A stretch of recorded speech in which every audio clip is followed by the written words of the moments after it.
So today I'd like to address something that's near and dear to everyone's heart, and that is food security. One of my biggest concerns right now as I've become educated on the things that concern Americans is the fact that all around the world right now, we're facing food shortages. A lot of this is created by our own actions. If you look in Ukraine right now, you have food rotting in bins because of a war. The breadbasket of Europe is not going to be producing crops in the next year because of the war. In China, you have massive pollution, which is contaminating their agricultural output.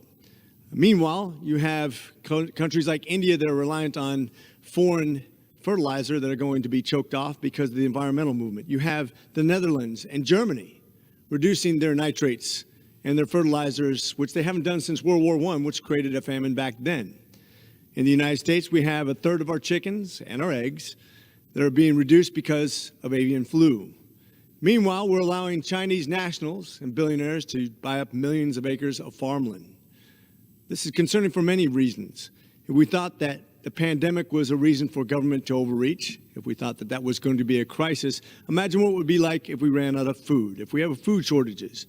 When you realize that we had people panicking over toilet paper, imagine what they'll do when they panic when our cupboards are bare.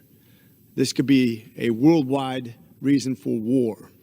And it's also another reason for government to increase their control. There is always a reason for people to turn to the government to solve the problems that the government created. And that is my main concern today, to be something proactive rather than reactive. We see it coming.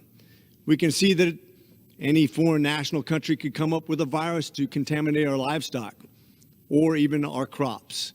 And yet we're doing nothing to proactively make sure that Chinese nationals can't buy farmland in America, that billionaires can't buy millions of acres of farmland and artificially increase prices during a food shortage. We as Congress need to be proactive. We need to reach out and make sure we're doing things to strategically protect our food resources both here and abroad. We need to fight back this idea that the environmental movement shouldn't use fertilizers, shouldn't produce agriculture, shouldn't be having foresight to protect human life over all else. And with that, I propose that Congress is realistic in the way we allow people to purchase. I'm all for free market.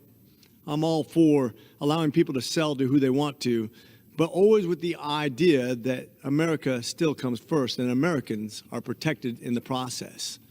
That we don't turn to the government to solve the problem that we are creating, and that we don't allow foreign nationals to affect our food supply, because this would be catastrophic both here and abroad and would lead to wars, as we've seen over and over through the history of this world.